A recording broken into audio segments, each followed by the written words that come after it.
Shalom, shalom a todos los hermanos de Raíces de la Fe. Bienvenidos. Un aplauso para ustedes. Y también a nuestra audiencia que cariñosamente pues, se sintonizan a través de Facebook y los videos en YouTube. Bendecidos y bienvenidos a Raíces de la Fe. Shabbat shalom, everybody. Amén. Entonces, en esta tarde hemos preparado, pues, creemos que el Señor tiene una palabra para usted. Nosotros nos hemos preparado, hemos estudiado, pero al mismo tiempo creemos que el Señor es el que debe de hablar. Amén. Y hoy nos toca en el ciclo anual Shelach Lecha. Diga conmigo Shelach Lecha, que significa envíalos tú, envíalos por ti mismo, envíalos.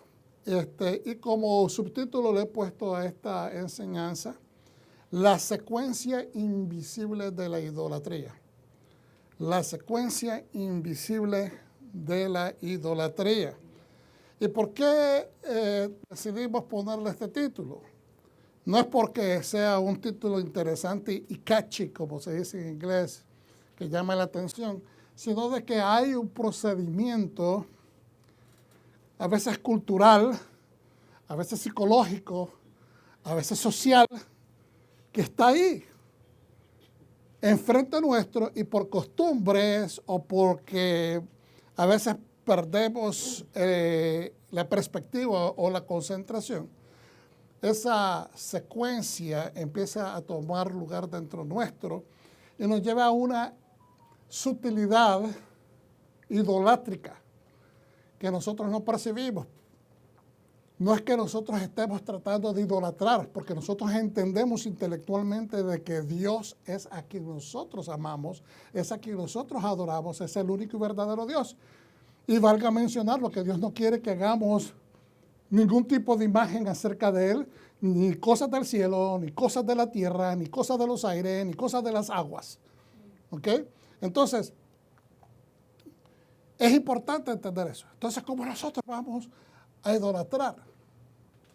Estableciendo, escúchame bien, un interés agudo y persistente sobre algo que nos quita la atención de quién es el proveedor. De quién es el que te va a causar la victoria o te dará la victoria, o de quién es el garantizador de tu vida, de tu salud, de tu existencia. Cuando nosotros hacemos énfasis en algo y le damos importancia a eso y nos obsesionamos hasta el punto que nos olvidamos que tenemos un Dios y que hay ciertas reglas que Él nos dice que tenemos que guardar.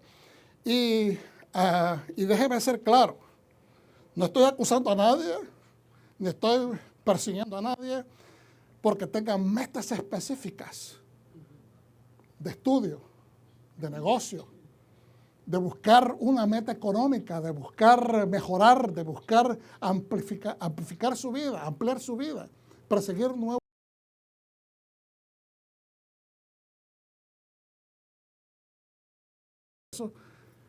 Que se olvida de la familia, se olvida de sus responsabilidades con Dios, se olvida hasta de sí mismo, se olvida de todo porque se ha obsesionado y cree que esa obsesión se justifica con decir, tengo metas. Tengo metas claras. Yo soy una persona enfocada. Yo soy una persona disciplinada. Entonces, estamos aplicando a la disciplina o le estamos atribuyendo a la disciplina algo que realmente está en desorden. Y entonces lo queremos justificar diciendo que es disciplina, poniendo una estructura en sí, porque esa palabra es aceptable si la utilizamos desde un punto de vista de metas, de goles, de lugares donde nosotros queremos ir. Y es bien fácil, hacemos estos juegos en nuestra cultura tan, ¿cómo diría?, tan convulsionada, o tal vez no es la mejor palabra, tan compleja, mejor palabra, tan compleja de hoy día, que mezclamos conceptos y se nos olvida de que Dios quiere, Dios te enfatiza que lo puedes hacer de ninguna cosa en esta tierra, ninguna cosa material, tu Dios y tu centro de enfoque. En ese momento que ese centro de enfoque deja de ser Dios, hemos perdido entonces el control de lo que es la espiritualidad. Amén. Entonces, suena bastante fuerte, pero es necesario. No es crítica, es introspectiva. Diga conmigo, no es crítica, es introspectiva. Es introspectiva, es el proceso que una persona hace de buscar por dentro. Poner las cosas en su lugar, moverlas para ver si están ocupando el lugar que necesitan ocupar o si hay algo fuera de orden. Es juzgarse a sí mismo desde una perspectiva positiva, analítica y ordenada.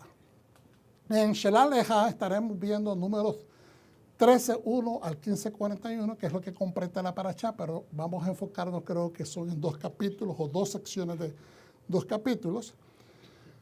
Profetas, vamos a ver a Joshua o Josué 2:1 al 24, y del pacto renovado, Nuevo Testamento, veremos a Mateo 10:1 al 14. Hebreos 3:7, 4:1. Espero tener tiempo para cubrir todas estas cosas, pero en Shelah Leha es la porción número 37 del ciclo anual de estudio. Y estos son algunos de los recursos que hemos estado estudiando. Hemos en esta ocasión hecho algunas incursiones en el Lexham Bible Dictionary, el corazón de la Torá, los Terriat Mitzvot y algunas otras cositas de algunos de los otros recursos en una menor escala, pero prácticamente vamos a tratar de cubrir lo más que podamos hoy. Somos una congregación. ¿Qué tipo de congregación somos? Una congregación mesiánica, ¿verdad? Creyentes en el Mesías Yeshua, creyentes en nuestro Padre Celestial que envió al enviado real para salvar al mundo, no para condenarlo. Amén. Aleluya. Un aplauso por eso, aleluya, porque nuestro Salvador Yeshua, nuestro Salvador, se merece reconocimiento por su mérito. Aleluya. En esta parashá, el resumen, Shelah Leha, envíalos tú, contiene 4 secciones principales. La primera sección trata de la historia de los 2 espías. Diga conmigo, Meraglim. Todos los años le hago que repasemos esto, no para que vayamos aprendiendo, ¿verdad?, las transliteraciones de las palabras en hebreo. Meraglim significa espías. Meraglim, espías. Y a veces yo hago estas asociaciones. Estas asociaciones. Adelante que el video. No, mentira. Hago asociación de palabras en español para recordarme. Yo no sé si usted usa ese tipo de codificaciones para recordarme. Por ejemplo, Meraglim anda merodeando. ¿Qué están haciendo los espías? Andaban merodeando en la tierra buscando, espiando. Entonces, utilizo ese tipo de palabras para recordarme. Entonces, la historia de los 2 espías, o Meraglim, enviados a Eretz Israel, a la tierra de Israel, disfrazados de turistas. Tayarim. Diga conmigo, Tayarim. Turistas.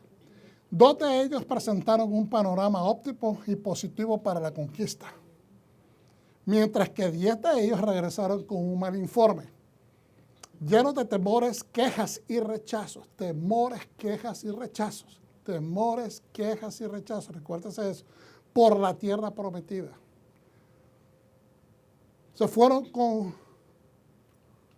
mucha alegría de ir a ver cómo era la tierra, pero lo que reportaron fue lo negativo. El pueblo de Israel reaccionó negativamente y con miedo ante el reporte, generando pánico.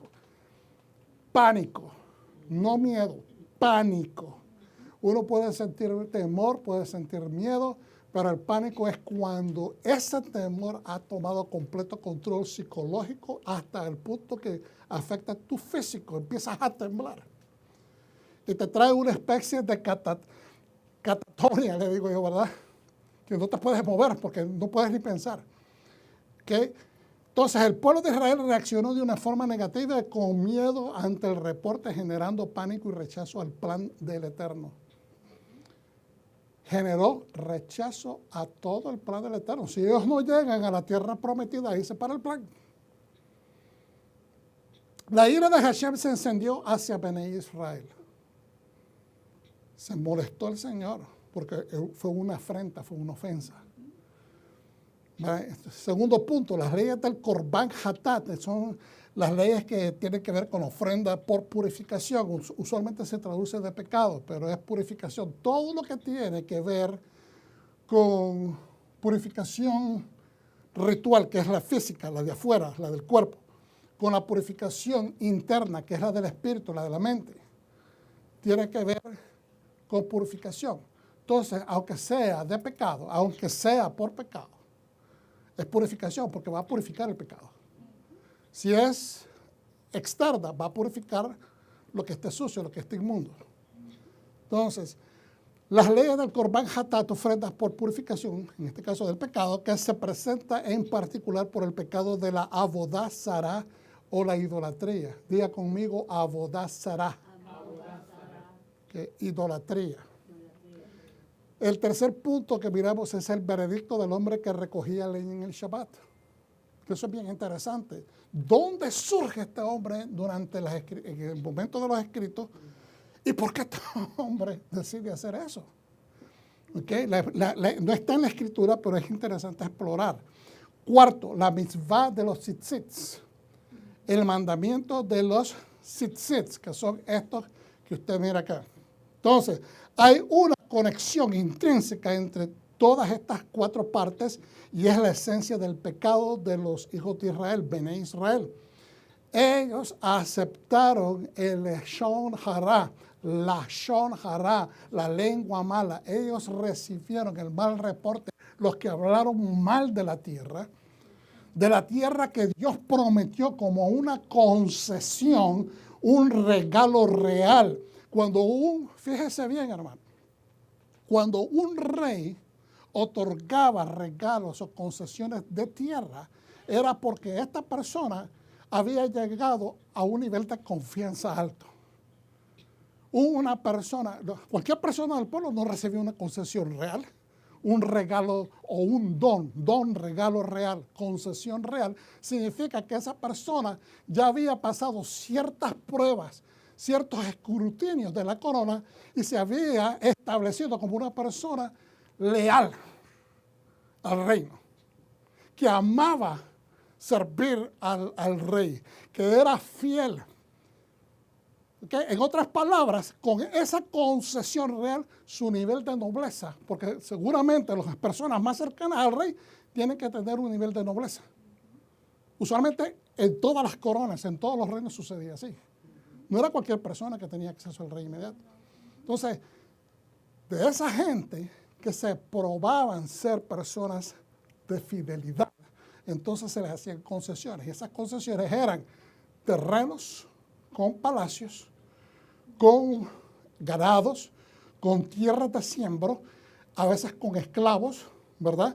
Para que ellos trabajaran y de toda esa producción se le entregaba lo que es un tributo a ese rey y también daba para toda la casa de ese noble y para todas las personas. Entonces, cuando estaba hablando de que Dios prometió la tierra prometida, la tierra de Israel, a este pueblo que está saliendo de Egipto, salió de ser esclavo, pues Él está elevando su nivel de ser, ustedes eran esclavos. Y les dijo, de ahora aquí en adelante, vamos a verlo más adelante, van a usar los tzitzits. Hemos estudiado esto en otros años anteriores. ¿Qué significa los tzitzits? Tiene tres cosas importantes. Una es que se recuerden quién es Dios. Dos, es que recuerden que ellos tienen la responsabilidad de obedecer los mandamientos. Y tres, de no corromperse. Y ser de luz al mundo. Porque con el testimonio de ser diferente, estamos dando testimonio al mundo que somos hijos de Dios. Y podríamos agregar un cuarto, que es lo que se relaciona con lo que estoy hablando. Han sido elevados. ¿Quiénes utilizaban los tzitzits en la antigüedad? Los nobles. En los reinos la gente se ponía tzitzit, demostrando su nivel en relación a la corona. Se usaron en Asiria, se usaron en Egipto.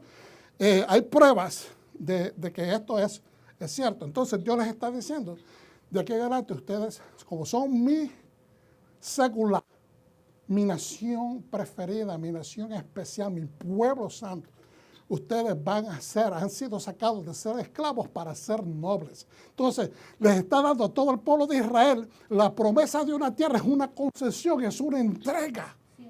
Es una entrega de terreno y le dice, cuando entren, y le empieza a hablar acerca de que cuando entren, estas son las cosas que tienen que hacer, porque los está estructurando, que no se olviden que ellos tienen que cumplir con estas cosas que el rey les está asignando que deben de hacer. Por eso es que el tabernáculo fue construido. El palacio del rey va en medio de ellos. Y obviamente en estos momentos Dios nos está hablando de que cuando lleguen a la tierra van a establecer un palacio de piedras o un templo gigante. Todo es un proceso. Pero ese es el plan. Ese es el plan que está en el corazón de Dios. Entonces, hay una conexión intrínseca, decimos, entre todas estas cuatro partes y es la esencia del pecado que cometió el pueblo de Israel, los hijos de Israel. Ellos aceptaron el Lashon Hara, no aceptemos malas lenguas, no aceptemos que personas vengan, especialmente si usted conoce a alguien, si usted conoce a Dios, que ellos ya conocían al Dios que los salvó, el Dios que los sacó con juicios de Egipto. El Dios que mientras los esclavizadores estaban sufriendo bajo las penurias de los juicios, ellos en Goshen estaban gozando de la bendición. No los tocaba. Salieron de ahí, les partió el mar, les dio agua de la piedra, les dio codornices, han visto todo esto y ahora deciden creer en la Lashon Hara de los temerosos que vinieron a dar un reporte negativo, y dice, recibieron una mala palabra sobre la tierra y Dios. No era solamente en contra de la tierra, porque al negar la tierra están negando a Dios, están negando el poder de Dios de liberarla, están negando el poder de Dios de darle la victoria contra los enemigos. Por estos espías acobardados provocaron incredulidad en vez de fe, en vez de emuná. Nosotros debemos de ser emisarios de emuná, no de negativismos. Tenemos que ser emisarios de emuná, de fe. ¿De qué sirve que vengamos a la iglesia, nos congreguemos, hablemos a Dios, adoremos al Dios de los cielos y la tierra, el que mandó a Yeshua HaMashiach y que hizo milagros al revés y al derecho? Dio testimonio del poder de Dios. Y que después hablemos negativos y la gente dice, bueno, ¿cree o no cree? No dejemos en vergüenza a nuestro Dios. Y la falta de emuná crea deslealtad. Cuando usted no cree en Dios, usted empieza a dejar los mandamientos que dice la palabra, la instrucción, los empieza a poner de lado. Entonces, empieza a dejar caer la voluntad de Dios en su vida. Entonces crea desconexión, crea deslealtad hacia el Dios que usted dice servir. ¿Se está dando cuenta qué sutil forma tiene la incredulidad o la idolatría? Primero es incredulidad, porque en el momento que usted deja de creer a Dios, usted empieza a querer suplantar a Dios con otras cosas. En el momento que usted deja de creer lo que Dios ha puesto en su vida como una lección de vida, como una tarea en la vida, como un requisito de su vida, y usted lo deja caer, usted empieza a tratar de suplantar ese vacío con otras cosas materiales. Y no podemos permitir esas cosas. Crea deslealtad al plan divino de llevarlos a una tierra buena. Lo peor es que lo comprobaron que la tierra era buena. Lo comprobaron. Ellos vinieron hablando cosas maravillosas, pero después hablaron de los gigantes. Y ahí es donde se cayó el asunto. Ahí fue donde se cayó el kiosco, como dice mi esposa. Y que Dios cumple sus promesas. Hermano, no se olvide que Dios le ha cumplido muchas promesas. Mira, aquí su pastor Gabriel le dice a ustedes, yo sé que usted está acá porque Dios a todos nosotros ha cumplido muchas promesas, ¿sí o no? Entonces no nos olvidemos de eso. Cada vez que el gas se empieza a bajar, el nivel de la gasolina espiritual empieza a bajar, recuérdese, pompéese más fe recordando lo que Dios ya ha hecho en su vida. Entonces, como una escritura direccional tenemos a Mateo 19, 16 al 26. Un hombre se acercó a Yeshua y dijo, Rabí, ¿qué bien debo hacer para tener la vida eterna? Y él le dijo, ¿por qué me preguntas por el bien? O en otra versión dice, ¿por qué me llamas bueno? Hay uno que es bueno, pero si quieres obtener la vida eterna, observa los mitzvot, observa los mandamientos. El hombre le pregunta, ¿cuáles? ¿Por qué la gente a veces pregunta, ¿y por qué tú me preguntas cuáles? Él es judío. Si le pregunta qué debo de hacer, qué mandamientos, fíjense bien, él no es un incrédulo. ¿Qué mandamientos debo de cumplir? Inmediatamente él entiende que hay mandamientos. Por lo tanto, la misma escritura te está dejando saber que es un devoto, que es una persona que observa la Torah. ¿Okay? Pero él quiere saber cuáles son los específicos. Es decir, como muchos creyentes que quieren simplificar, yo quiero cumplir nada más los 10 y nada más. A veces no quieren cumplir ni 10, solamente 2. Amar a Dios sobre todas las cosas y al prójimo como a ti mismo. Dice, solo la mayor parte de los creyentes se enfocan en esos 2 porque así lo dice la Escritura. Pero es que Yeshua no está implicando eso nada más. Es que está utilizando una fórmula hebraica o del judaísmo de la antigüedad de su tiempo, porque la casa de Gilel enseñaba eso. ¿En qué me puedes resumir toda la Biblia? En 2 mandamientos. Pues él está siguiendo las mismas instrucciones que le enseñaron los maestros aquí en la tierra. ¿Cómo podemos resumir toda la Biblia? En esos 2. Pero no significa que vas a vivir nada más observando, porque aquí viene la pregunta de los $70,000 o de 100,000, pastora. Aquí viene la pregunta. ¿Cómo vas a saber cómo Dios quiere que lo ames si desechas todas las escrituras que te dicen cómo Dios quiere que lo ames? Entonces, ¿cómo vas a amar a Dios? Amarás a Dios sobre todas las cosas, pero ¿cómo dice Él que lo ames? Entonces, lo mismo es, ¿cómo vas a amar a tu prójimo deshonrándolo, robándolo, engañándolo, sacándole provecho? No. Hay instrucciones que te dicen cómo es que tú vas a amar a tu prójimo, cómo vas a servir a tu prójimo. Entonces, es aquí donde Él está diciendo, ¿por qué me preguntas por el bien?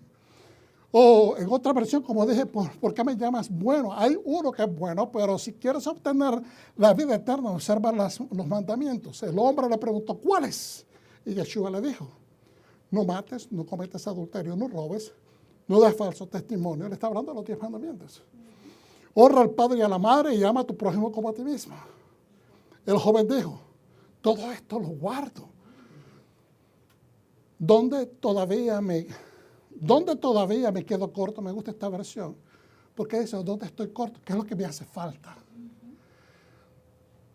Yeshua le dice, si realmente quieres llegar a la meta, si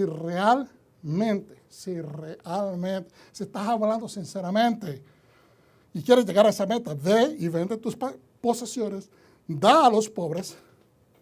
En otras versiones dice, dáselas a los pobres, todas las posesiones, no dice, ve y vende tus posesiones, da a los pobres, que le dé parte a los pobres, y tendrás riquezas en el cielo. No le está diciendo, espera que del cielo te lluevan bendiciones. No, lo que está refiriéndose es al concepto judío de que cuando le das al pobre, como dice en Proverbios, Dios te va a bendecir. Porque te estás tomando la tarea de bendecir a los menesterosos, a los necesitados, a los pobres. Entonces Dios te va a bendecir. Entonces ve y sígueme. La traducción tradicional nos dice de que Yeshua le pide que entregue todo. Y entonces, pero cuando el joven oyó esto, se fue triste porque era rico. Entonces ahí está la implicación, le estaba pidiendo de que lo diera todo o no. Eso no es el punto importante cuando estamos discutiendo salvación. Si le pidió que lo diera todo o diera parte.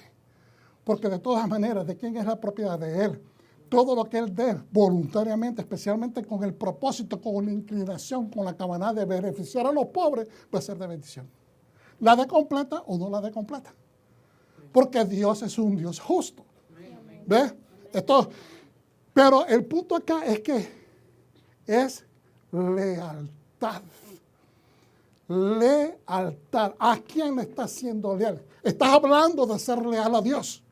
Me dices que quieres ser leal a Dios porque estás preocupado, quieres que se salve tu alma. Pero Yeshua lo lleva al punto de que él vuelva a ver hacia adentro. Y la misma escritura nos dice que el joven se puso triste porque analizó y no quiso dar de sus riquezas porque él era muy rico. Le pareció que sería mucho. Entonces su alma estaba atada a la riqueza, a Mamón, al Dios de la riqueza. Y ¿cómo le digo? No es que él era adorador de Mamón, él no era un idólatra, era un judío que sirve a Dios. Pero el problema es que miraba las riquezas como el punto de su satisfacción, de su alegría, lo que le suplía, lo que lo llenaba, lo que le traía seguridad. Entonces, fíjense bien lo que nos dice esta explicación acerca de la etimología de la palabra mamón, o mammon, como se pronunciaría correctamente. La palabra mammon viene al inglés, o viene al idioma inglés, vía el latín posclásico, que se dice mamona. Mamona, que significa riqueza. Usado en la Biblia Vulgata, cuando se tradujo a la Vulgata, se usaba la palabra mamonas. Y esto lo usó Tertuliano. Y mamón también utilizó en el pseudo Jerónimo. Fue tomado del griego helenístico que aparece en el Nuevo Testamento. Tomado del arameo. Es decir, el Nuevo Testamento habla con este término, ¿verdad? Que es un griego helenístico, pero el griego helenístico tomó esta fórmula, la palabra mamona o mamón, de una forma que habla de la riqueza de una forma enfática. Pero originalmente del idioma arameo vino directamente del siriaco o de Siria, ¿verdad? Que significa riqueza, beneficio. La ortografía se refiere a una deidad siria. Mamón es una deidad siria, el dios de las riquezas. El arameo transcribe mamón, mamón o mamón. Y también significa riqueza. En la Edad Media, a menudo se personificaba y se incluía a este mamón entre los 7 príncipes del infierno. Mamón en hebreo significa dinero, normalmente dinero, pero también toma la connotación de riquezas. La palabra se adoptó en la actualidad en el hebreo para significar riqueza, ¿ok? Ahora, es aquí, este hombre judío no está adorando a ningún dios de la riqueza, ni mucho menos es idólatra. Él no se pone a decir, salve o gloria o bendita sean mis riquezas. Él no hace eso, él sabe mejor que eso. Pero es la sutilidad del concepto que está, como él está pegado, ahí está su seguridad. Entonces le mete un pie espiritualmente hablando, porque es una sutileza idolátrica que aunque él diga, yo no adoro las riquezas, pero no te puedes despegar de ella hasta el punto que no quieres ni siquiera dar a los pobres, entonces estás amarrado, estás atado.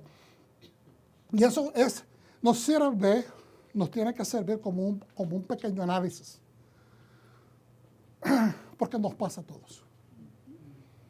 Nos pasa a todos, hermanos, y quiero simplemente estudiar esto de una manera práctica, de todos los días.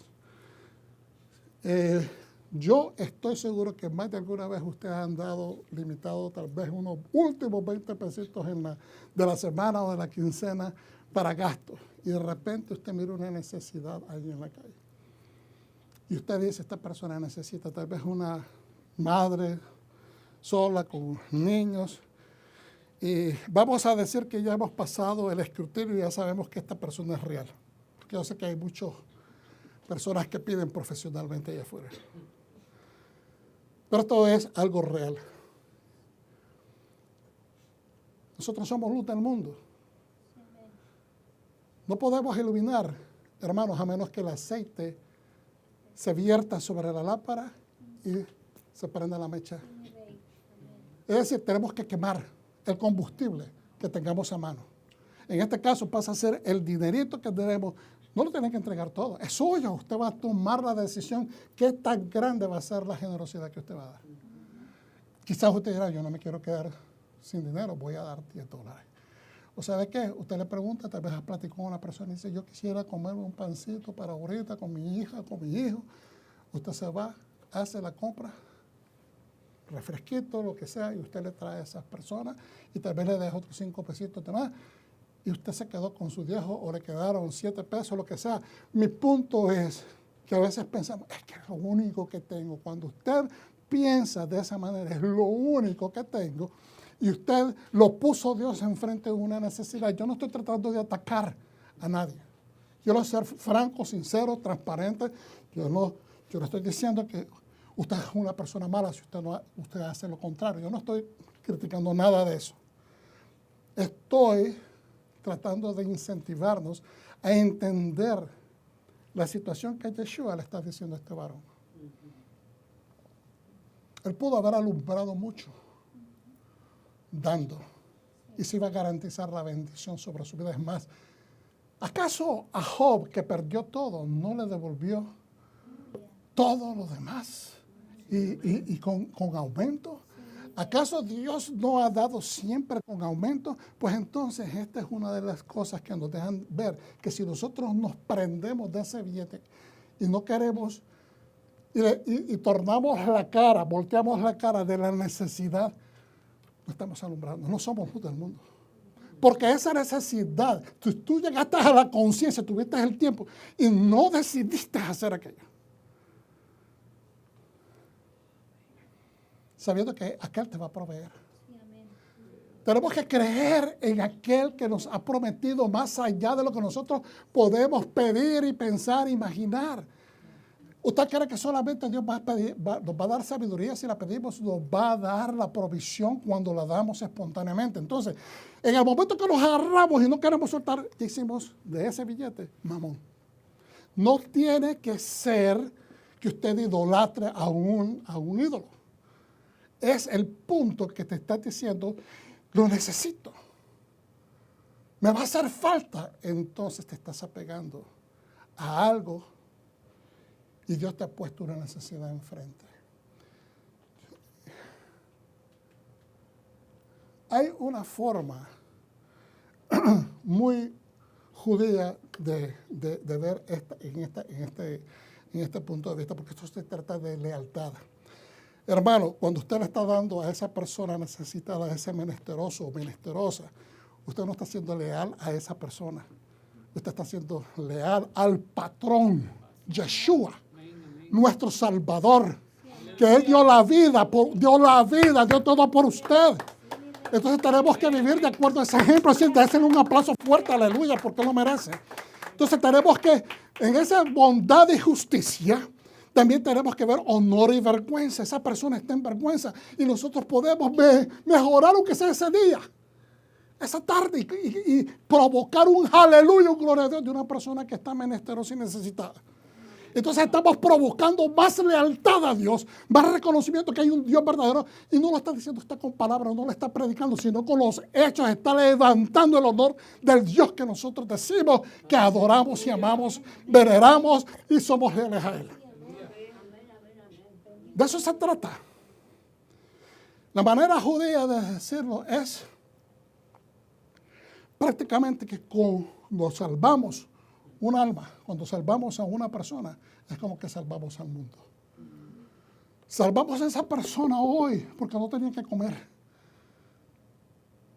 Estamos siendo leales a Dios. Él es nuestro rey.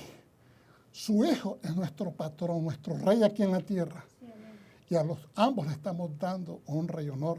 Pero al mismo tiempo estamos sacando ese día por lo menos de la vergüenza de esa persona. Entonces, pongámonos de pie. Sé que me tomé un poquito de tiempo. A mí me gusta dar el preámbulo porque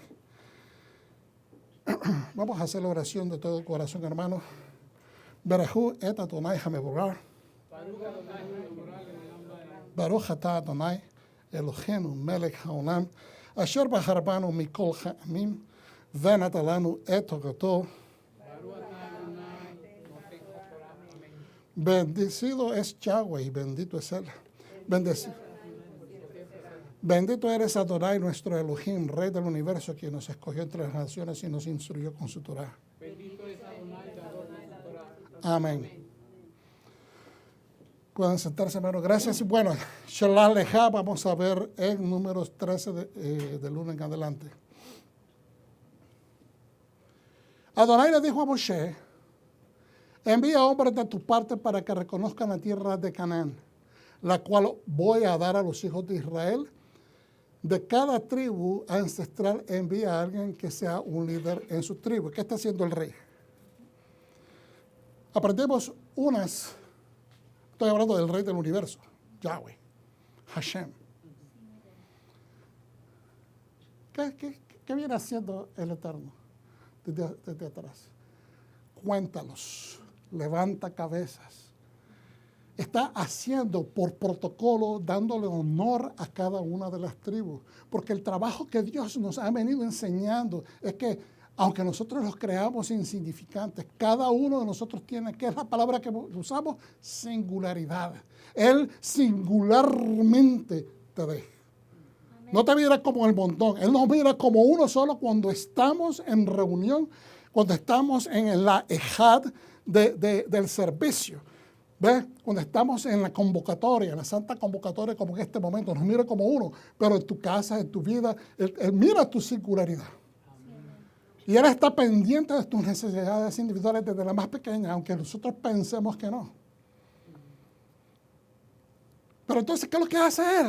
Dice, envía, Él pudo haber dicho, manda a 3, manda a 5.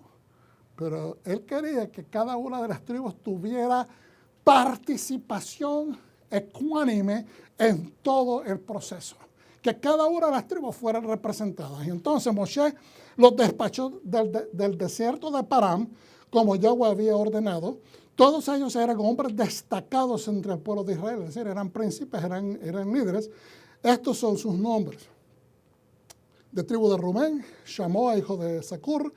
De la tribu de Shimeón, Shafat, hijo de Ori. De la tribu de Yehuda, Caleb, hijo de Jefone. De la tribu de Yissacar, Yigal, hijo de Joseph. De la tribu de Efraín, Oseas, hijo de Nun, que después vino a ser Joshua. De la tribu de Benjamín, Palti, hijo de Rofu. De la tribu de Zebulón, Gadiel, hijo de Sodi. De la tribu de Joseph, es decir, de la tribu de Manasés, Gadi, hijo de Susi. De la tribu de Dan, Amiel, hijo de Gamali. De la tribu de Asher, Estur, hijo de Mijael. De la tribu de Neftali, Nachbi, hijo de Vofsi. Y de la tribu de Gad, Gewel, hijo de Maki. Estos son los nombres de los hombres que Moshe envió a reconocer la tierra. Moshe le dio a Joshua, el hijo de Nun, el nombre de Yahoshua. En este momento, él lo bautiza. Y le dice, tú eras Oseas, que es un diminutivo de Yahshua. Pero ahora se lo cambia y le dice, tú vas a hacer salvación. Porque eso es lo que significa Yahoshua, que es el nombre completo.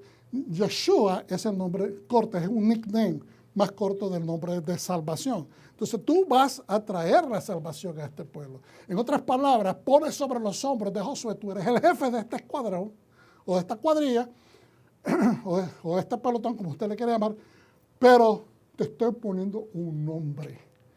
Y te estoy diciendo, tú vas a traer salvación. ¿Ok? Entonces, Moshe los envió a reconocer la tierra de Canaán y les dijo, suban al Negev y a las colinas, les da las instrucciones de los que él esté interesado que investiguen. O sea, esto es una direccional, no es que vayan de curiosos por cualquier lado. Él les da una instrucción porque esto es lo que ellos necesitan saber. Necesitan la estrategia militar y estas son las áreas que por información, tenemos que entender, ellos tienen información ya en anticipación de lo que es la tierra y quieren confirmar o desechar cualquier información que no sea correcta. Entonces suban al Negev y a las colinas y vean cómo es la tierra. Fíjate en las personas que viven ahí. En otras palabras, hay militares, son poblados normales, etcétera, etcétera. Ya sean fuertes o débiles, ahí está la confirmación, pocas o muchas. ¿Y en qué clase de país viven? Si es bueno o malo. ¿Y en qué tipo de ciudades viven? ¿Abiertas o fortificadas? Ahora la pregunta es, Dios les dijo que los iba a mandar a una tierra buena, donde fluía leche y miel. ¿Sí o no? Sí. Entonces, tenía que Moisés poner esta cláusula donde dice, y desen cuenta si viven en un país bueno o malo. No, no era por duda de Moshe.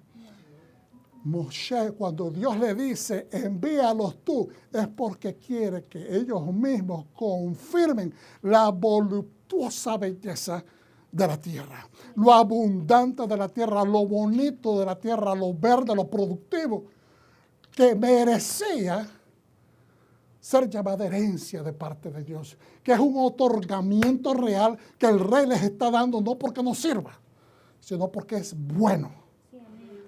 ¿Ok?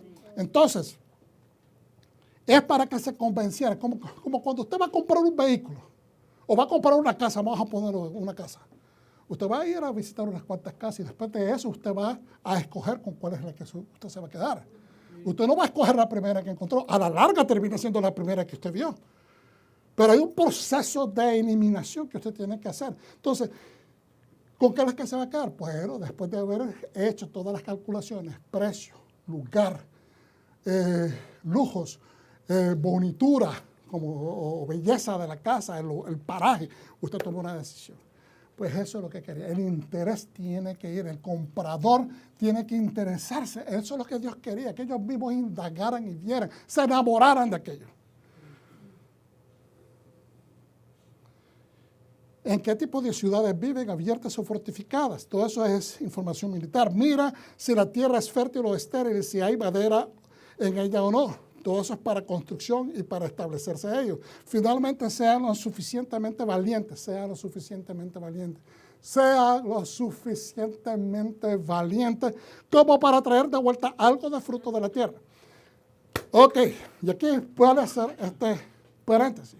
Porque en hebreo está la palabra, ¿verdad? En la interpretación que se da, es que ellos van de, ¿cómo les dije? Van de espías. Pero también se utiliza que van disfrazados de la manera como le interpretan los sabios. Van de tallarines, como le digo yo. De tallarín, que es ¿de qué? A ver, ¿dónde estaban poniendo atención? Turistas. Entonces la pregunta es, espérate un momento, porque la mayor parte del tiempo pensamos que ellos entraron a la tierra de esta manera, como las caricaturas que estamos viendo acá, que están espiando y se están escondiendo. ¿Me está entendiendo? La mayor parte del tiempo interpretamos de esa manera. Pero realmente no fue así. Ellos entraron, obviamente se esparcieron. No iban todos los 12 juntos porque eso podría llamar más la atención. Pero ellos fueron en diferentes localidades e iban normalmente. ¿Me entiendes? Para poder obtener. Ellos no iban a robarse cosas. Porque entonces estarían rompiendo el mandamiento y Dios no los va a mandar a robar. Si son ustedes lo suficientemente valientes, es decir, que se vayan al lugar, al mercado, y comprar tener contacto con la gente, establecer esa conexión para que ellos pudieran traer pruebas. Imagínense a un escuadrón de personas trayendo un montón de comida y son espías y si los descubren, son más fácilmente descubiertos de esa manera. Entonces no, tenían que hacerse pasar como personas normales, como extranjeros comunes que iban pasando la tierra, etcétera, o llegaban a comerciar. De esa manera fue que entraron, no necesariamente a escondidas, quizás al principio. Pero es importante considerar esa perspectiva. Entonces, aquí le dice, y si son suficientes valientes como para traer de vuelta algo del fruto de la tierra, cuando se fueron era la temporada de maduración de las primeras uvas. Hermano, póngame atención. Cuando se fueron era la temporada, cuando se fueron los hombres, los espías, a espiar la tierra, era el tiempo de la maduración de las primeras uvas. ¿Qué tiempo estamos hablando en el calendario hebreo? Estamos ya tirándole para el tiempo de Sukkot, Rosh Hashanah, Yom Kippur y Sukkot. Amén. Es para el tiempo de las últimas fiestas del año, porque es ahí, en ese tiempo, donde se colectan los frutos. Amén. Okay. Este miércoles vamos a hacer una explicación más concreta sobre lo que estamos hablando y ver los productos en qué tiempo del año se colectaban. Vamos a tener un poquito más de entendimiento sobre eso. Entonces, hermanos, indiscutiblemente, la rebeldía y oposición que se desarrolla en al regreso de los espías es catapultada por la cobardía inyectada por los 10 espías incrédulos y desleales. Hermanos, cuando ellos se fueron, ya iban con la ambivalencia. Posiblemente el miedo se disparó aún más a altos niveles cuando miraron a los gigantes, eso no hay que dudarlo. Pero el miedo de los gigantes se apoderó de ellos y con ese énfasis, el concentrarse en los gigantes, empezaron a concentrarse en los gigantes. ¿Se acuerda cuando le dije, si te concentras en la riqueza, si te concentras en los 20 pesos que te quedan, y dices, tú son los últimos, y te empiezas a concentrar que tú son los últimos, no los vas a compartir.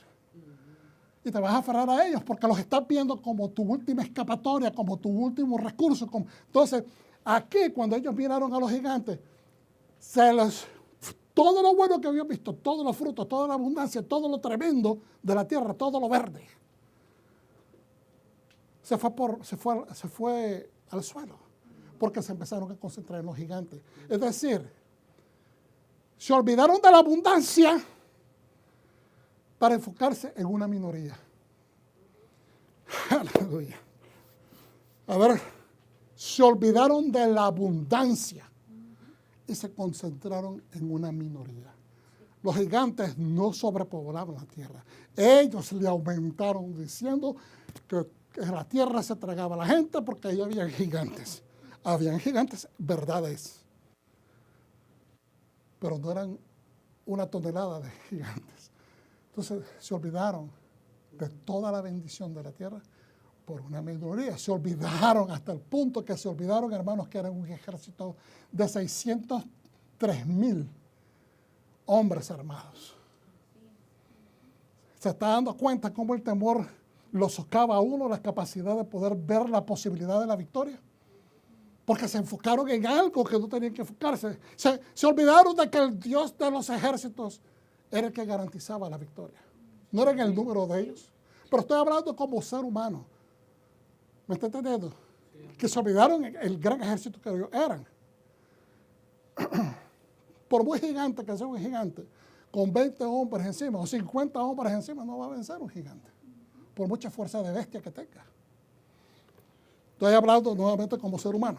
Ahora, el miedo a los gigantes se apoderó de ellos y con ese énfasis, al concentrarse en los gigantes, atiborraron su reporte, no de la abundancia de todo, pero de la minoría de los gigantes. Entonces, el miedo amplificado, el temor a algo o a alguien, se puede convertir en idolatría. idolatraron a los gigantes como algo invencible. Cuando tenemos problemas en la vida y usted, digamos, está tratando de vender su casa y el banco le dice, tienes que hacer esto y tienes que hacer otro, y que la prueba, y que el chequeo, y que o sea, es interminable. Y después cuando va a comprar, lo mismo. Y uno parece que uno va a terminar. Y estoy hablando de cosas del diario vivir. Y uno se empieza a impacientar. Y uno, a veces con los trámites legales, uno se impacienta, pierde y se enoja con las personas. Y por dentro tal vez no se pone grosero uno, pero a veces uno empieza a pensar groserías.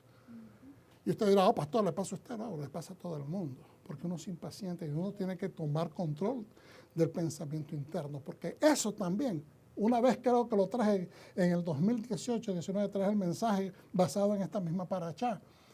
Que a veces nuestros espías son nuestros pensamientos que están merodeándote para socavar el pensamiento fuerte que Dios ha levantado en tu mente. A veces tus propios pensamientos son espías negativos. Yo me acuerdo, oh, wow, Baruch Hashem. A veces esos pensamientos hay que controlarlos, porque no creemos que se vuelven idolatría, porque estamos viendo a esa persona ahí como el ídolo que no nos deja pasar. Y nos enojamos, entonces le estamos dando más fuerza a la situación. Cuando tenemos que voltear y decir, Señor, dame tu ayuda. Señor, dame la victoria. Tú sabes que yo necesito esto. Padre eterno, toma control de esta situación. Eso es lo que usted tiene que hacer. Entonces, bajo esta luz, la conexión con Abodá Zará, con la idolatría, se hace evidente, hermanos. ¿Por qué? Porque aunque nosotros no queramos, sutilmente se va pasando esa secuencia de traer un reporte negativo, un chisme, o un reporte negativo de algo que... Y usted dice, no se va a dar entonces. Ya usted empezó por ahí. Cuando usted empieza a socavar su mente con pensamientos que usted no va a poder llegar a esa meta, usted empieza a perder fe. Empieza a perder no solamente fe que se va a dar, empieza a perder fe que Dios. Y después le está reclamando a Dios diciéndole, pero ¿por qué, Señor? ¿Por qué? Porque ya ese pensamiento te está llevando inclusive a reclamarle al Dios que ya te arrodillaste o ya le pediste en privado varias veces, ya le has hecho saber de tu necesidad, aunque Él ya sabe cuáles son nuestras necesidades. Y cuando más esperas y no se da, pasan los días y no se da, vas perdiendo fe.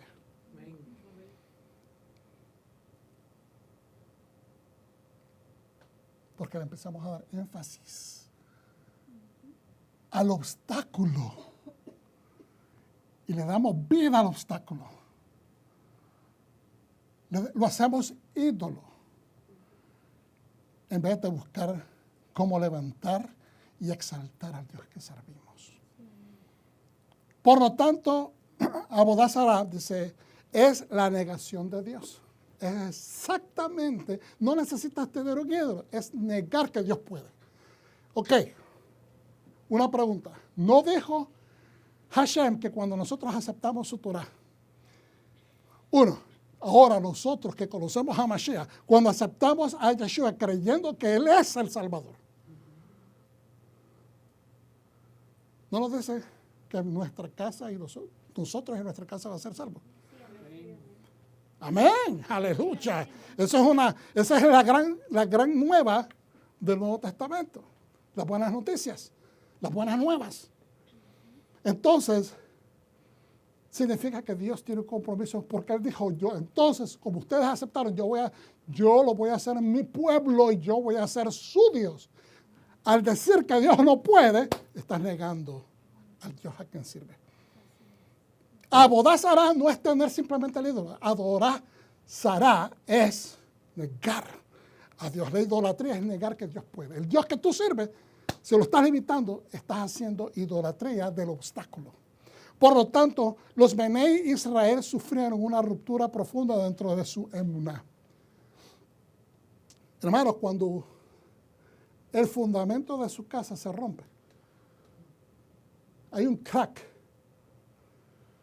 ese crack, si usted no lo atiende inmediatamente, si usted no lo atiende ese crack inmediatamente, de repente usted va a mirar, la pared es exterior, tal vez si es una esquina peor, que se va a hundir. Y entonces, usted va a ver en el fundamento de su casa por fuera que se va a hacer de lado. Y usted después va para adentro y cuando pasa el tiempo, si usted no entiende, de repente se le va a rajar el techo. Y eso significa que ya las cosas han empeorado más. Y eso es lo que le está pasando. Cuando estamos hablando de fe, no podemos permitir que haya una grieta profunda en nuestra fe. Y efectivamente al caer el miedo, pánico, se negaron a obedecer a Dios y creer que su Dios poderoso y libertador les daría la victoria. Es desobedecer la Torah, hermano. Es desobedecer la instrucción. Al desobedecerla, es decir, nosotros no vamos, se convierte en idolatría. Perdón, en rebeldía. Rebeldía. Entonces rechazaron la tierra porque dijeron, nos van a matar, mejor no vamos. No vale la pena. Es más, tanto no vale la pena que mejor que nos devolvamos a Israel. Digo, a Egipto. Perdón, a Egipto. Y no solamente sucede eso, sino que inmediatamente dice, vamos a elegir a un nuevo capitán, a un nuevo líder que nos lleve de regreso. Entonces, con esa actitud, usted sabe de que esa gente no es leal.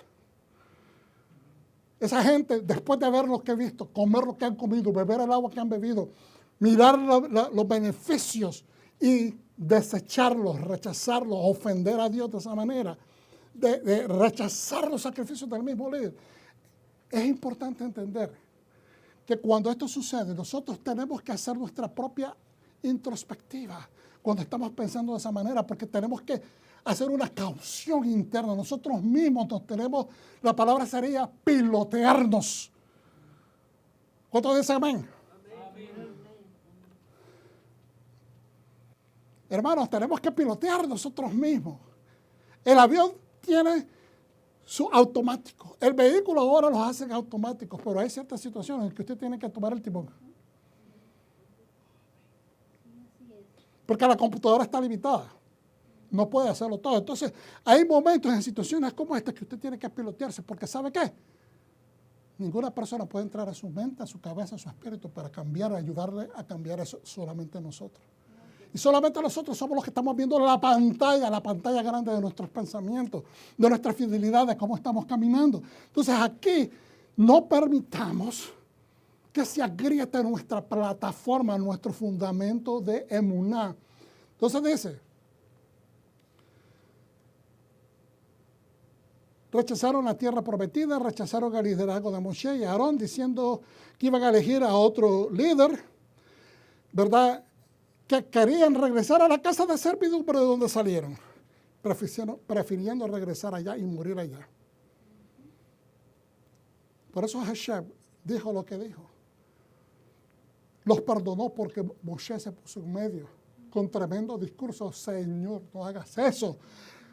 Los egipcios y las naciones van a decir que el Dios de Israel los prefirió dejar morir en el desierto porque no los pudo llevar a la meta de la tierra prometida. Pero dijo que, perfecto, los he perdonado. Pero ¿sabes qué? Ninguno de ellos va a entrar. Y van a quedar sus cuerpos en el desierto y así fue.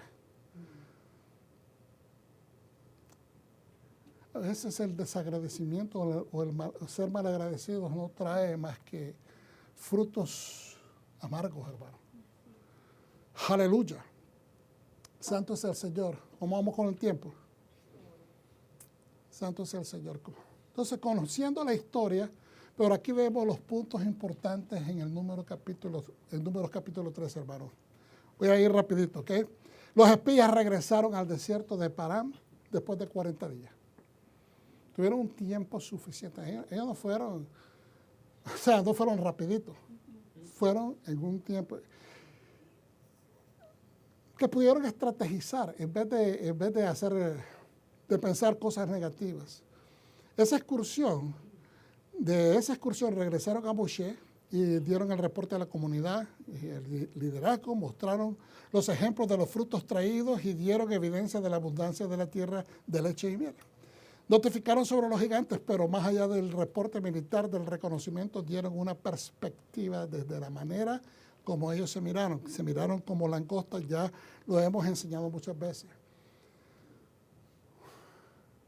¿Cómo decirlo esto o decir algo diferente?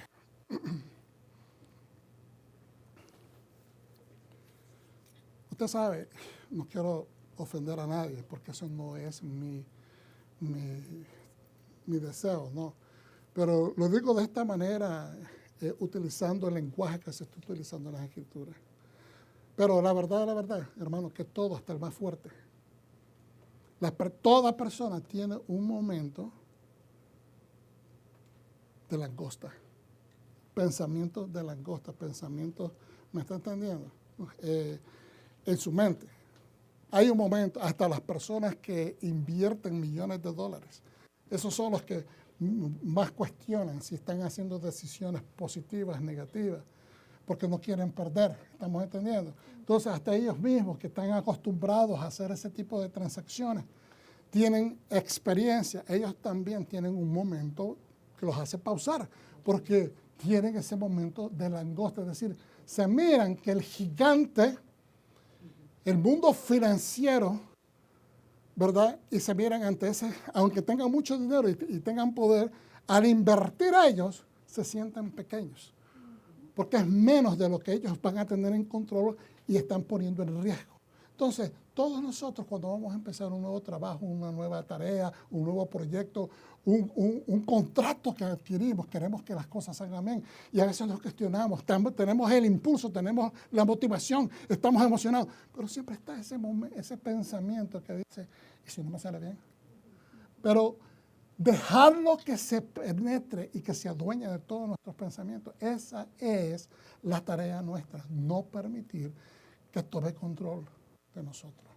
Ahora, está lo opuesto de la persona que dice, yo soy el gigante, yo puedo todo, yo me las puedo, yo no tengo necesidad de nadie, yo sé que yo puedo. Entonces ese es el otro extremo que también puede ser no una langosta, una esperanza, un grillo de tamaño, pero se está viendo gigante. Y como dice el dicho, para cada gigante, una roca de David. Para cada gigante, una sola roca de David. David escogió 5 piedras hermosas, solamente utilizó una. Para cada gigante, una piedra de David. En otras palabras, no importa qué tan grande la persona se sienta, tiene un talón de Aquiles, tiene una área de debilidad, tiene una área de entrada, algo que lo puede socavar. Entonces, no se trata de lo que pensemos en este momento de nosotros mismos. Es bueno tener una buena y alta estima. Pero aquí el punto que estamos hablando del contexto, ¿quién es Dios en nuestra vida? ¿Quién es Dios en nuestra vida? Es el Dios que nos da la victoria, es el Dios de la creación, es el Dios a quien tú le has jurado lealtad y que por lo tanto Dios dice, tú vas a ser mi pueblo y no te voy a dejar solo. Si tú haces mi voluntad, estas son las bendiciones que te van a sobrevenir. Baruch Hashem, amén. En ese Dios en que confiamos. Mira lo que hicieron ellos. Notificaron sobre los gigantes, pero más allá de su reporte. Dieron el reporte de las perspectivas de cómo se miraban. Y se miraban como langosta. No, ni lo puse porque a veces molesta decir, nos vemos como langostas en comparación como ellos. Y no estoy diciendo de que, wow, qué vergüenza que todos cometemos a veces ese error. Y mire, dijeron, sin embargo, la gente que vive en las tierras es feroz y las ciudades son fortificadas y muy grandes. Además, vimos a los Anakim ahí, a los hijos de Anac. Amalek vive en el área del Negev, los hititas, los Jebusi, los Emori, esos son los jebuseos y los amorreos viven en las colinas y los cananitas viven junto al mar y junto al Jardín. Caleb saltó y mandó a callar a a la inconforme protesta de la gente y propuso fortaleza y descartó la duda. Los podemos tomar, afirmando que Israel podría vencerles. Y Dios reconoció a Caleb por esa bravura, por insertar emuná, insertar fe de Dios, insertar de hacer la voluntad de Dios en un momento tan crucial. Pero los 10 espías sembraron más miedo diciendo, todas las personas que vimos allí eran gigantes. Vimos a los Nefilim, a los descendientes de Anak, que eran de los Nefilim para nosotros mismos en comparación, parecíamos saltamontes. Y también les parecíamos a ellos. Fíjense bien lo que dice en esta lámina. Ellos miraron, en inglés dice cluster.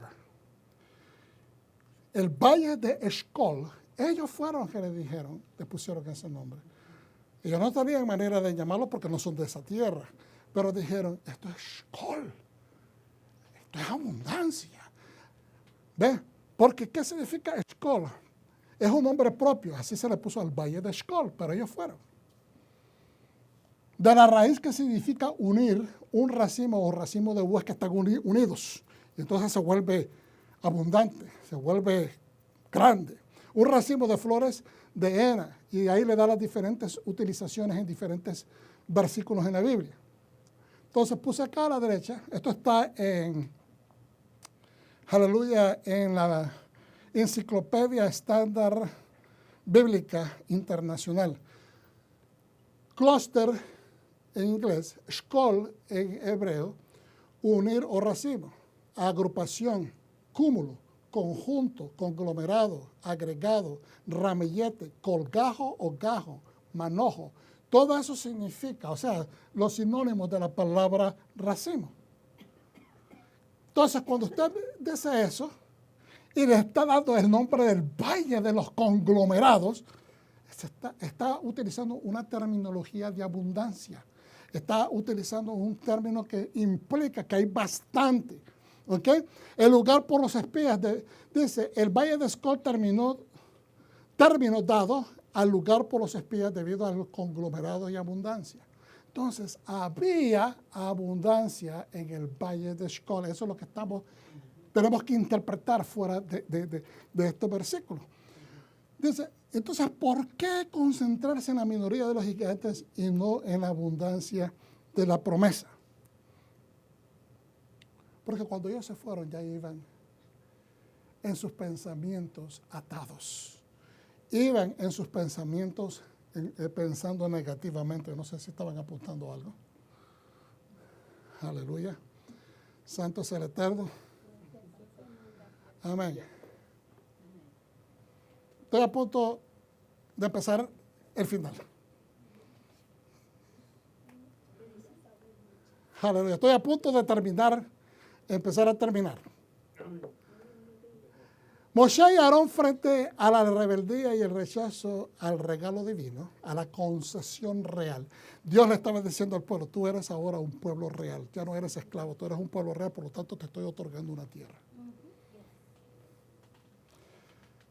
Entonces, Moshe, que entiende lo que está sucediendo, y Aarón se postran ante el Señor, porque esto lo que están cometiendo es una abominación. Es una ofensa grave. Mire, yo no sé si ustedes entienden que desobedecer al rey es traición. Uno. Dos, y después ofenderlo, prácticamente darle un cachetazo verbal, diciendo, yo no necesito tu tierra, ahí te la doy, porque yo prefiero irme a morir donde éramos esclavos antes. Usted prácticamente está ofendiendo a un nivel alto al rey, y usted merece, en ese momento, en cualquier rey, le manda a cortar la cabeza. En la antigüedad. Eso era algo serio. Entonces, en humildad y en demostración de respeto y fidelidad a Dios. Porque ellos se dan cuenta que el pueblo ha cometido una falla.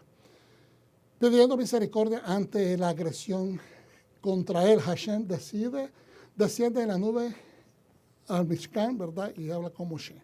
Ya dimos un poquito de eso. Ahora, pero aquí la conexión con la transgresión en el siguiente párrafo de Shabbat también es evidente, ya que Shabbat es la máxima expresión de la emuná. En el Kabbalat Shabbat, al recibir el Shabbat, se canta o se recita el estribillo que se le llama Lejadodí.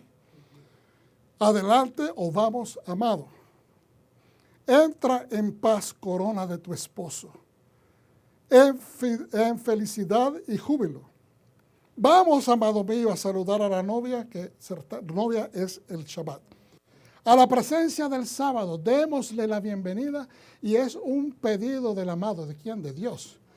Del Dios de Israel, para unirse, para dar la bienvenida a una novia o a su novia, que es el sábado. Entonces, porque esto es el anillo, el Shabbat es el anillo que nos une al Eterno, es la señal del pacto. Entonces, ¿por qué Shabbat es un tiempo de felicidad? Dicen los sabios. Porque nuestros sabios dicen que Shabbat es un microcosmos del Olam Haba, del mundo por venir. Cuando venga Mesías, es el Olam Haba, ¿okay? El milenio mesiánico. En otras palabras, es una expresión de nuestra fe en que Hashem cumple su promesa de recompensar al hombre por sus buenas obras.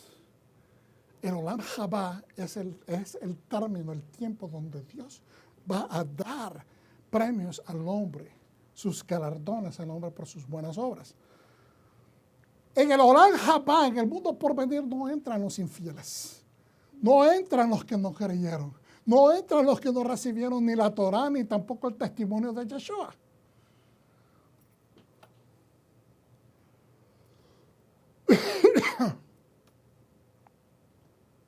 Entonces, yo voy a adelantar acá, números 15, 32, 36. Esto es para que entendamos en conexión que se está haciendo con lo que está sucediendo, la desobediencia, la deslealtad, ¿verdad? Del capítulo 14, ahora con el 15, 32. Números, del 15, 32 al 36. Mientras el pueblo de Israel estaba en el desierto, encontraron a un hombre recogiendo leña en Shabbat. Ahora, aquí hay a veces controversias que a veces dicen que esto fue insertado después en esa posición. Pero yo creo que no. Yo creo que aquí nos está dando en un momento crucial de lo que ha sucedido. Acabo de leer, ¿no? Lo que acaba de suceder. Tal vez días, tal vez, ¿me entiendes? Antes, que esta gente vino, trajo un reporte negativo, desobedecieron, insultaron a Dios. Y esta gente iban a morir. Y se murieron. Los 10 espías, eventualmente, ¿verdad? Murieron. Entonces, pero aquí inmediatamente viene este hombre, después de todo esto lo que ha pasado, mira lo que hace. Mientras el pueblo de Israel estaba en el desierto, encontraron a un hombre recogiendo leña en Shabbat. Lo que los encontraron recogiendo leña lo trajeron a Moshe y a Aarón y toda la congregación. Lo mantuvieron bajo custodia porque aún no se había decidido qué hacer con él. Entonces Hashem dijo a Moshe: este hombre debe ser muerto. Toda la comunidad lo matará a pedradas fuera del campamento. Entonces el veredicto fue: morirá por lapidación. Así que toda la comunidad lo sacó fuera del campamento y lo arrojaron piedra hasta que murió, como Hashem había ordenado a Moshe. Entonces aquí es donde mucha gente que puede estar viendo este programa y dice: wow, ves, eso es lo que no me gusta, que en la Biblia hay mucha crueldad. Estamos hablando de 3.500 años atrás y estamos hablando de que esta persona insultó a la corona también. Y no obedeció la ley real. No observó el día de Shabbat, que es la señal de que hay un pacto, es decir, pisoteó el convenio, escupió sobre el convenio. Entonces, tenemos que entender dentro de su contexto de tiempo histórico qué es lo que está sucediendo. Ahora, ¿qué tiene que ver esto? Bueno, al este hombre decidir después de todo lo que ha pasado, lo que le está diciendo: ¿sabes qué? Realmente yo no considero a Dios mi Dios. En otras palabras, él está haciendo lo que mucha gente hace: lo insulta. ¿Estamos entendiendo? Él está, como quien dice, de extra. Y a mí nadie me va a tocar porque yo no lo considero mi Dios. No me importa, porque lo está haciendo para que lo vean. Es decir, él no creyó que le iba a tocar la muerte. Porque como el pueblo se había levantado, acuérdense el precedente, yo los iba a destruir inmediatamente. ¿Y qué pasó? Moisés intervino. No los mató inmediatamente, pero eventualmente la Escritura dice que ellos murieron. Entonces este hombre cree que hay escapatorias para la desobediencia. Y para insultar al rey no importa porque él no va a hacer nada. Entonces es aquí, si miramos la secuencia, podemos llegar a entender o tener un poquito de, por lo menos de conclusión, ¿por qué este hombre decide hacer esto en medio de todo lo que ha sucedido? ¿Por qué este hombre decidió violar el Shabbat después de todos estos eventos? Por rebelión. No quería someterse al Dios de Israel. Y seguro que era uno de los miembros de la gente extranjera que se sumaron a la masa de la nación de Israel en la salida. Porque no quería demostrar ningún tipo de respeto. Entonces, esto nos lleva a la conclusión de que si tú no quisiste aceptar a Dios de Israel como tu Dios y vives en su campamento, vives bajo su protección, estás siguiendo la nube durante el día, que a propósito me hago pensar, y esto es mi pensamiento, que esto es mi opinión. Porque muchas veces yo me he puesto a pensar, ¿por qué Dios se manifestaba con una nube de día? ¿Verdad? Era como una antorcha. El líder va al frente y va dando dirección al pueblo que lo va siguiendo, porque acuérdense que iba la nube, cuando iban caminando, iba después el arca, y a 2000, ¿cómo se dice? A 2000 pies o a 2000, ay Dios mío, se me va el término ahorita. No. La medida antigua, oh, caramba, se me fue ahorita me viene. Entonces tenía que ir el pueblo, es decir, había una distancia. Entonces, ¿por qué la nube? Y la vez pasada, la semana pasada, hablé de que dice la traducción que usé, nubes. Era la columna de nubes. Porque, hermano, ¿qué es la nube? Es agua, ¿verdad? Que se ha exacto, evaporada. Es como vapor. ¿Y qué es el vapor? Cuando usted entra en la neblina, es fresca. Entonces, esta es mi opinión. Él va en una nube gigante al frente y el pueblo viene detrás. A veces me pongo a pensar que yo creo que Dios hizo eso para proveerle una especie de refrigerio, porque ellos van caminando en medio del desierto. ¿Me entiende? Que puede haber sido a manera de aire acondicionado. Usted puede decir, pastor, usted estaba pensando demasiado. Bueno, yo le estoy diciendo mi opinión, porque yo me pongo a meditar en estas cosas. Porque hace sentido que de noche era con columna de fuego. ¿Por qué? Por la luz. Y por el frío. En esa parte usted tiene razón. Y por el frío, para calentarlos. Entonces, ¿qué cosas? Porque hay una lógica. Dios es un Dios de lógica y es un Dios de poder. ¿Ok? Entonces, en este caso, este varón está rompiendo, está suplantando a Dios, diciendo, no me importa, no me voy a someter. Yo voy a ser el que rige, yo voy a tomar mis propias determinaciones, y le tocó morir por su desobediencia y por su insolencia. Entonces, termino con esto, hermano, porque no nos va a dar tiempo de cubrir más. ¿Cuánto vamos? Escríbemelo para ver. Idolatría, el término bíblico, hermano, es este. Fíjense bien. Pesel o pesel.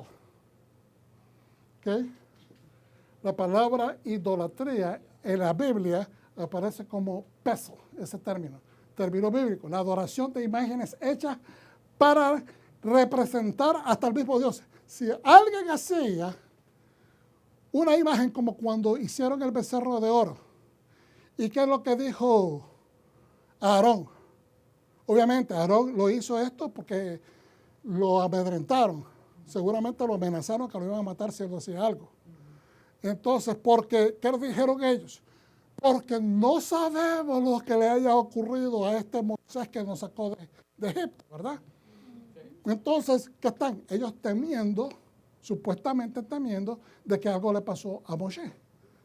Y que ahora están solos y necesitan suplantar al que representaba a Dios enfrente de ellos. Y entonces hacen una imagen de oro en forma de becerro. Entonces, ¿ahora qué sucede? Que cuando lo presentan, ¿qué es lo que dice Aarón? Estos son los dioses que te sacaron de la tierra de Israel.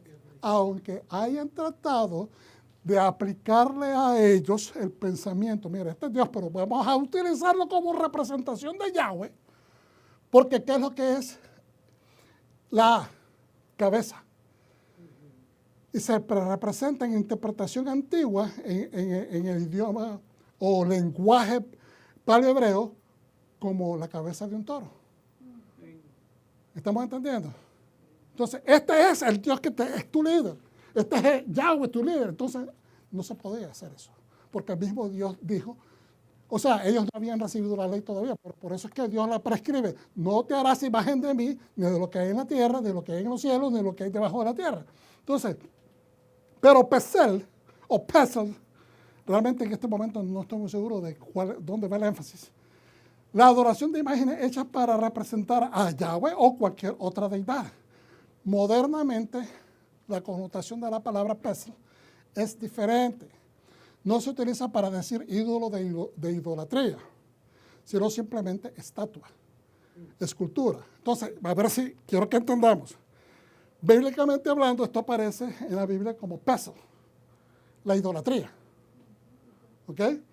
Pero modernamente en el idioma hebreo, en Israel, ahora se utiliza Pesel como para llamar una estatua, una escultura, no para cosas idolátricas. ¿Ok? El término más utilizado hoy en día para idolatría es Avodah Zarah. Así se le conoce en estudios bíblicos, Avodah Zarah, idolatría, que literalmente significa servicio extraño o extranjero. Servicio extraño o extranjero. O idolatría, como está escrito Avodah Zarah. Una escultura, estatua de jardín, se le dice Gan Pesalim. Las estatuas que a veces uno pone con una fuentecita y cosas que pone la gente en los jardines, eso se le llama Gan, que es jardín, Pesalim. Diga conmigo, Gan Pesalim. Esos son esculturas de jardín.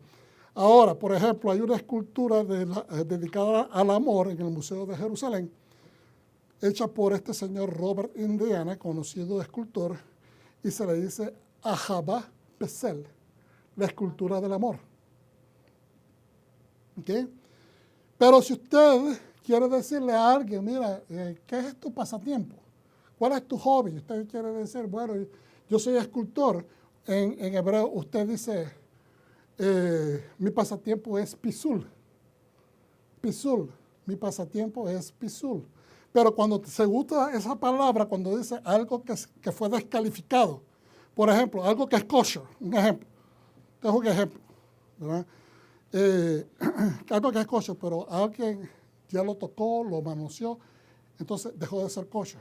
¿Ya me entiende? Entonces usted dice, no, eso ya está pisul, ya no se lo puedo presentar al Señor. O sea, se utilizan en esos términos. O sea, que esa palabra tiene usos diferentes.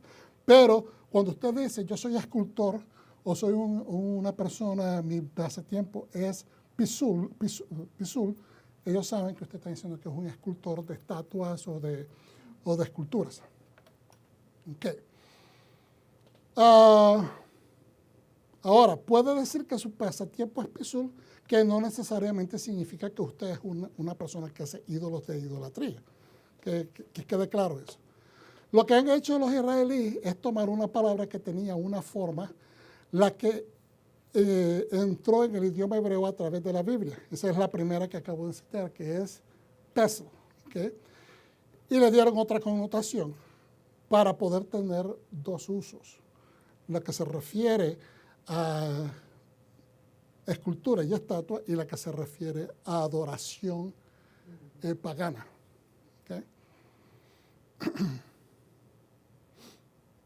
¿Estamos claros entonces? Sí.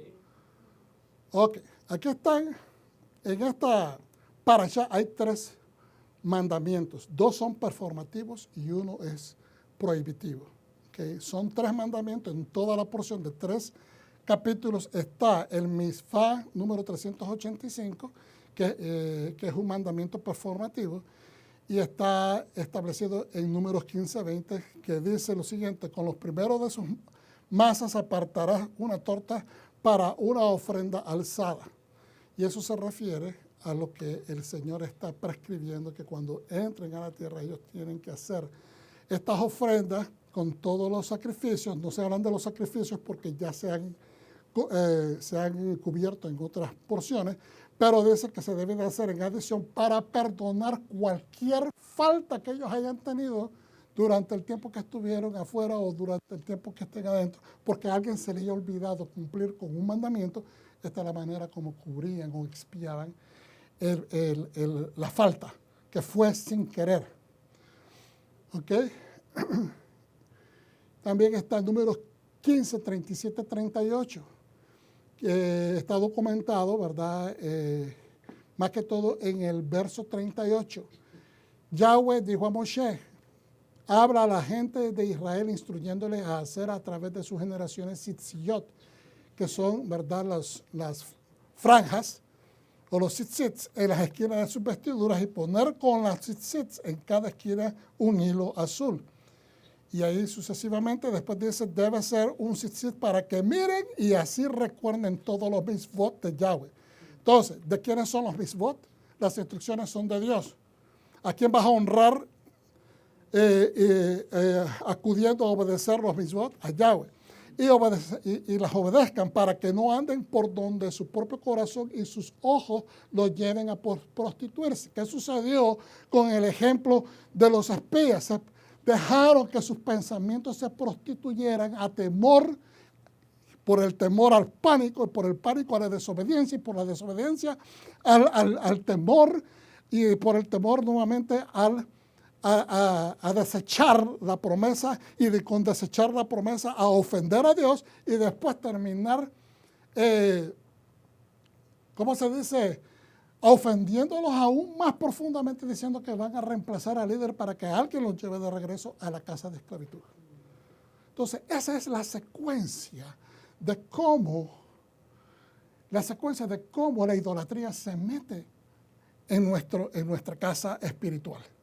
¿Ok? No debemos dejar que el miedo prostituya nuestros pensamientos. ¿Qué miedo? El miedo que entró por los ojos, el miedo que entró por los oídos, el miedo que entró por el pensamiento. No debemos de permitir que nuestro ojo, tanto físico como el corazón, que es el ojo interno, ¿ok?, el ojo espiritual, se prostituyan, porque simplemente caímos en el error de creer en la Lashon Hara del mundo, el Lashon Hara o el reporte negativo de otras personas. Pero te ayudará a recordar y obedecer todos mis mitzvot y ser santo para tu Dios, santificarnos para nuestro Dios. Y yo soy Adonai, tu Dios, que te saqué de la tierra de Egipto para ser tu Dios. Yo soy Adonai, tu Dios. Yo soy tu rey, yo soy tu amo. Yo soy el que pagué el precio, yo soy tu redentor. Yo pagué el precio de tu redención. Aleluya. Entonces aquí está el mitzvot, y se harán flecos en el 15:38, que es el que acabamos de leer. Ahí lo repetimos. Y está el último, que es el Mitzvah 387, en números 15:39. Y no habrá de prostituirte descarrilándote yendo en pos de tu corazón y en pos de tu mirada. No te dejes llevar por los ojos. Y no, aunque, mire, la gente a veces dice, es que mi corazón me dijo. Primeramente, lo que tenemos que hacer es que si tu corazón te dice, porque nosotros tenemos culturalmente tan engranado eso, de que pensamos que es correcto. Pero si lo que tu corazón te está diciendo, aunque tu intelecto te diga, yo me quiero dejar llevar porque mi corazón no me va a engañar, consúltalo con la Biblia, consúltalo con los mitzvot. Si está en desacuerdo con los mitzvot que Dios te dice y te ha prescrito, entonces no importa que tu corazoncito se hiera o se ponga ansioso y se moleste. Obedece a Dios.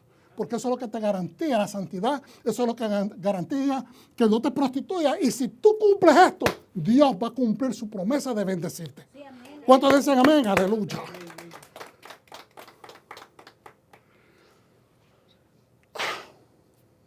Terminamos con esto entonces, hermano. Oh, mira, esto lo enseñé el año pasado, se me olvidó. La entrada de ellos, por donde quiera, y después la salida. El valle de Eshcol está cerca de Gaza, está en esta área. Por aquí queda un parque nacional llamado Eshcol también. Es muy bonito. Hay muchas fotos en el internet, les recomiendo que lo busquen para que tengan una idea. Y bueno, Marcos 14:3-9 dice, mientras él estaba en Bet-Anía, en la casa de Simón, un hombre que había tenido Sarat, y que le decían el hombre, Simón el leproso. Entonces, pero una vez que el hombre es considerado sano, y estamos asumiendo que si este hombre tuvo Sarat, Yeshua fue el que lo sanó. Porque Yeshua fue invitado a esa casa. Entonces, por eso es que en esta versión judía dice un hombre que había tenido Sarat. ¿Por qué? Porque nosotros hemos aprendido que una vez que el sumo sacerdote proclama al leproso sano, nadie más le puede llamar leproso. Nunca más la persona que le falte el respeto a esa persona y dice, tú eres un leproso, esa persona va a tener consecuencias con la ley. ¿Estamos entendiendo? Serias, porque no tiene derecho. Es ungido inclusive de la misma manera cuando él es llamado y es declarado sano, limpio, puro, le hacen la misma bendición que le hacen al sumo sacerdote cuando están iniciando el sumo sacerdote, con aceite. Entonces esa persona nadie lo puede faltar al respeto. Entonces por eso es que en esta Biblia te lo dice bien claramente, un hombre que había tenido Sarat, que había tenido lepra, ya no se le puede llamar leproso. Eso es algo que tenemos que hacer esa anotación en nuestros Nuevos Testamentos. Y mientras él estaba comiendo, una mujer vino con un frasco de alabastro con perfume, aceite puro de nardo, muy costoso.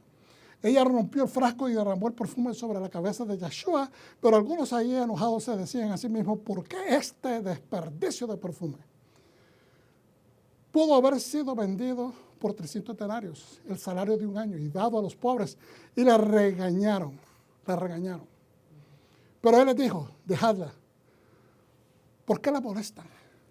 Ella ha hecho algo hermoso para mí. Porque siempre tendréis a los pobres con vosotros y cuando quieras pueden ayudarlos, pero a mí no siempre me tendrás. Lo que podían hacer, lo hizo. Lo que ella podía hacer, lo hizo. De antemano me ungió. Ha derramado perfume sobre mi cuerpo preparándolos para el entierro. Y ahí me cayó el 20 por primera vez. Yo no había visto eso y lo he leído tantas veces, hermano. ¿Se acuerda que las mujeres llegaron al siguiente día porque no pudieron ungir el cuerpo de Yeshua? Sí. No lo pudieron ungir, no hubo tiempo. Entonces llegaron con unos motetes, decíamos, unos sacos llenos de especies para perfumar el cuerpo. Y entonces, pero no pudieron porque él ya había resucitado. Entonces aquí, él dice, lo hizo en antemano, me ungió. Ha derramado perfume sobre mi cuerpo, preparándolo en anticipación para el entierro. Es decir, que no había necesidad de hacerlo otra vez. Sí, os digo que donde quiera que el mundo entero se proclame esta buena noticia, lo que ella ha hecho se contará en su memoria. Usted dirá, ¿qué tiene que ver esto con lealtad? ¿Qué tiene que ver esto? Bueno, que ella no idolatrizó, que ella no idolatró. Hay alguien que tiene un ruido. Que ella no idolatrizó su perfume caro de 300 denarios, el salario de todo un año. Sino de que ella lo dio con mucho gusto. Lo entregó para ungir la cabeza y ungirle los pies al maestro. Es decir, no escatimó, no hizo idolatría de algo que ella posiblemente guardó dinero por mucho tiempo para llegar a comprar eso.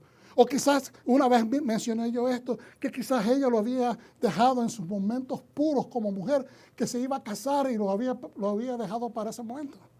Pero se le desgració la vida por alguna razón y no lo había podido utilizar. Hay muchas posibilidades, porque esta mujer no tenía o a la larga tenía el dinero y se fue inmediatamente a comprarlo. Entonces aquí el punto importante es que no se aferró al valor de aquel frasco y dijo, no lo voy a hacer, ¿para qué voy a derramar tan cosa cara sobre la cabeza del maestro? No, porque el maestro se merecía eso y mucho más. Obedeció lo que le puso el Espíritu en su corazón. No lo escatimó y no importó que la humillaran. En otra versión, ¿verdad? En el Evangelio dice, si este fuera profeta, se diera cuenta qué tipo de mujer es esa. No dándose cuenta que ya Yeshua le había propuesto la salvación a ella. Ya le había purificado, ya le había alcanzado su alma con palabras de amor y perdón. Entonces, hermanos, para terminar, nuestros pensamientos, nuestra vista, nuestro corazón, nuestra propia perspectiva sobre nosotros mismos, nuestros temores pueden ser factores que nos obliguen o nos catapulten a hacer cosas que no son necesariamente la voluntad de Dios. No importa qué tanta convicción tengamos sobre ello o cuántas veces lo hayamos hecho en la vida. Lo importante es que filtremos la voluntad del Eterno con sus mandamientos o nuestras decisiones a través de la voluntad del Eterno. Para eso están los mandamientos, para eso está la Escritura, para eso están los mitzvot. Es importante entonces que nos demos cuenta que de vez en cuando podemos cometer el error de no dar un paso adelante donde Dios nos ha mandado. No tengamos miedo. Si es hacer la voluntad de Dios, tengamos esto en convicción profunda de fe. Si es de Dios que te asientes en el Espíritu, que tienes que hacer algo para la gloria de Dios, hágalo. No importa si hay gigantes, no importa si hay tropiezos o percances o obstáculos, Dios te garantiza que si Él te abre la puerta y te da el llamado para que vayas, Él está detrás de tus espaldas para guardarte, protegerte y garantizarte la victoria. ¿Lo recibes, pueblo de Dios? Amén. Pues un aplauso. Padre Santo, te damos la gracia y la honra de todo corazón por esta palabra. Esperamos que hayan sido de edificación para aquellos que nos escuchan.